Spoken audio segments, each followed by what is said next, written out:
Hey guys, it's Max Convexity. How's everyone doing? Let's take a look at these Defiance funds. See how we finished up the day. It's what, 5:41. Market's been closed a couple of hours.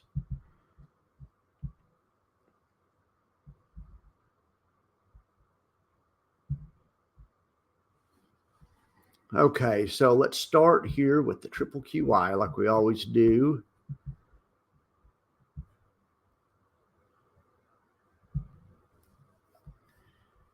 All right, so these guys sold the 19870 strike for nearly 90 bucks.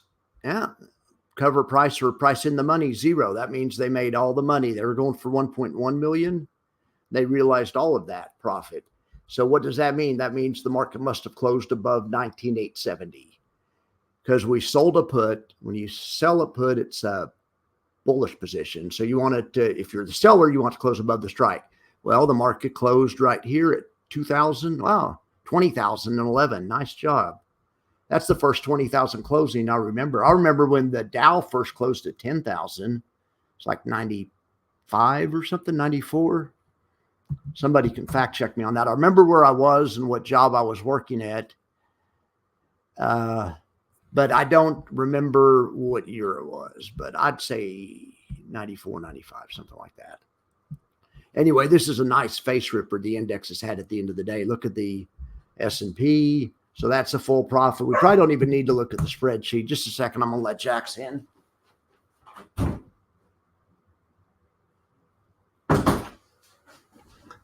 right, I probably don't even need to look at the spreadsheet, which is good because if it's full profit, it's full profit.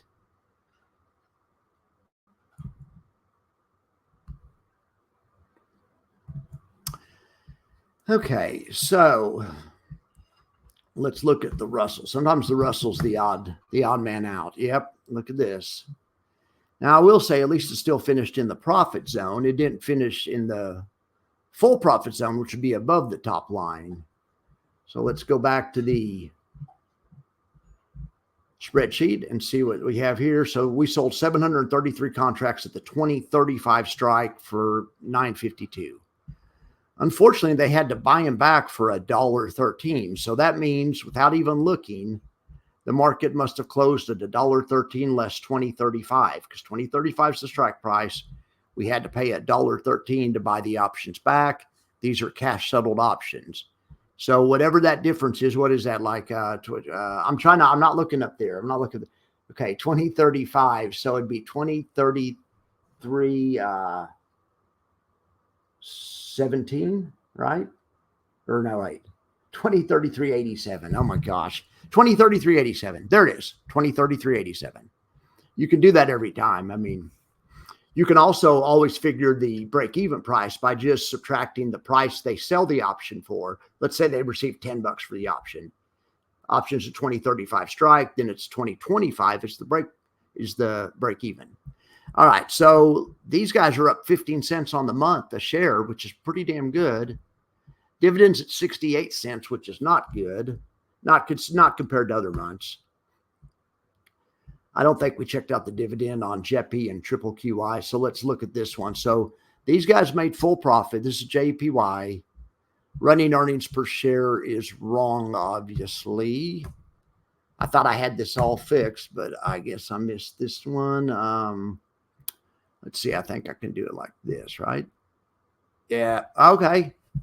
Okay, it is right. It just happens to be at zero now. They had a losing day. Well, wait. That doesn't even seem right, though. It should be at 6 right now. I just added it in my head. There's the earnings per share. -4 plus 5 plus 5 equals 6.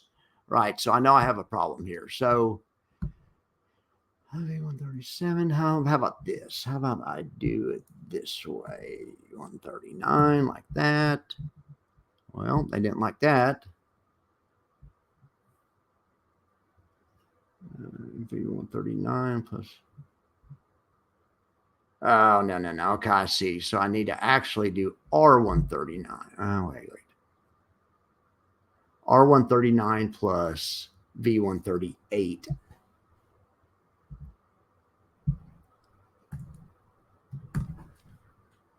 Thank you for sticking with me through that.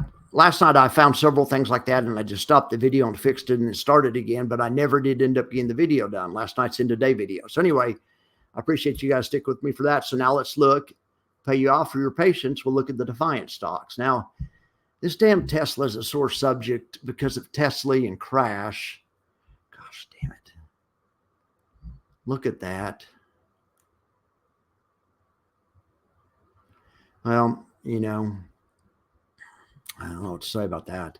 All right, Tesla's up 10%. So hopefully they'll roll out tomorrow. I was hoping they would have rolled out yesterday.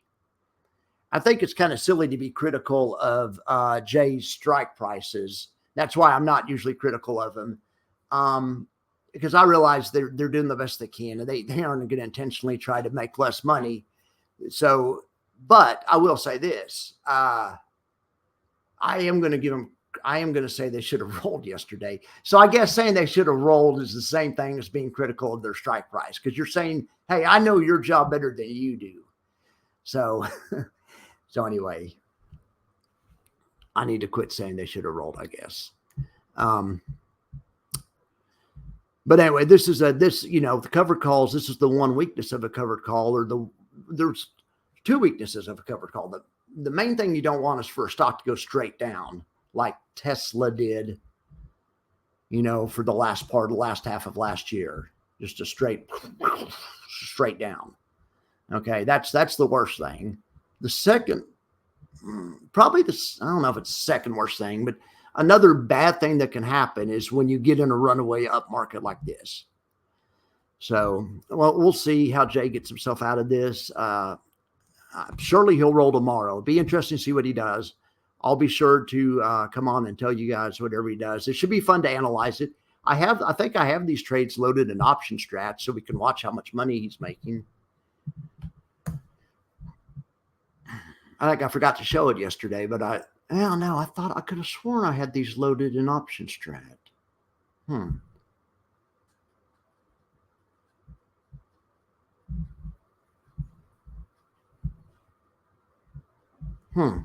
Well, I guess when they do the roll, I can load it. I did have them loaded in option strat. I don't know what happened. I guess when they do the roll, I can reload them or whatever. Okay, so let's get off of Tesla. Let's look at some of the other ones. Let's check out a little AMD action. See if they've blown out their strikes. Well, damn it. They came close. Holy shit. In one day, they've blown out one of their strikes, and they're getting close to the second one. Nice job, AMD. And they were up 4.2% today. Nice job. All right. Let's get out the old buffer report maybe, and we can look at that. We'll look at the buffer report after we get through looking at some of these single names. All right, so let's look at AMZY. These guys trade Amazon options.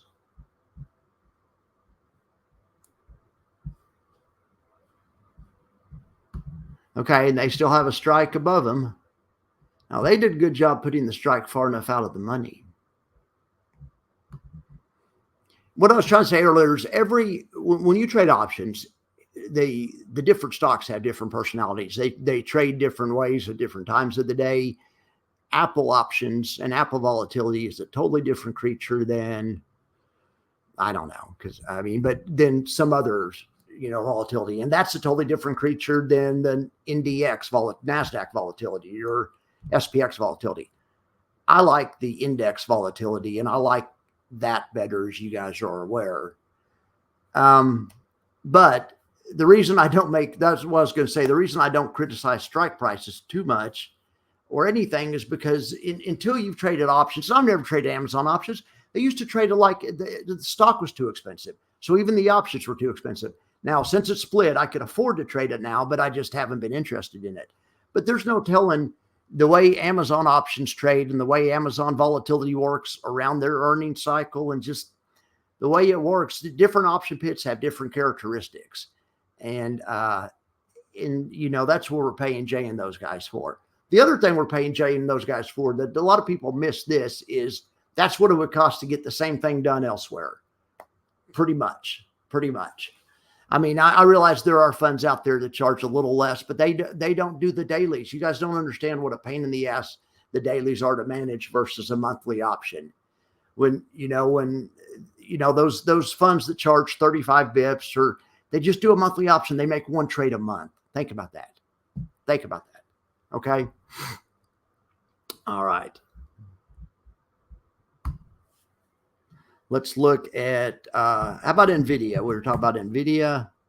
Okay, well, for this thing quit going up, and everything else started going up. So it looks like AMD and NVIDIA switched places lately or something, or AMD's playing catch up. In any event, they're in good shape on their ladder.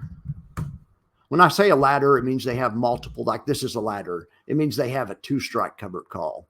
Ladder just means it's just, that came from, I think that came from bonds. You always hear about bond portfolios having a laddered maturity, which means instead of concentrating all in the 1 years or the 3 years or the 5 years or the 10 years or the 20s, they laddered their maturity. They have a certain amount of 1 years, certain amount of 5 years, certain amount of 10 and 20s, 30s. That's called a ladder.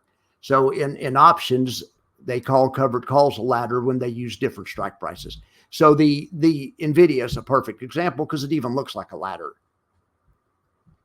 Oh, that's the wrong one. I'm sorry. See, it even kind of looks like a ladder. So, all right. What else should we check out? Maybe Coinbase, and then the buffer report, and then you guys can get out of here. I need to get back to work on this J video. I'm trying to get it done for tomorrow. I know I said that yesterday, but I'm coming along on it. I appreciate your patience. Okay, so yeah, we've already looked at Coinbase. They have a 2-strike ladder. So what haven't we looked at yet? I guess Mr. Okay, gosh darn it. Look at that one. I looked at it at lunch and it was down, but not that much. But, Bitcoin's down 1.3%.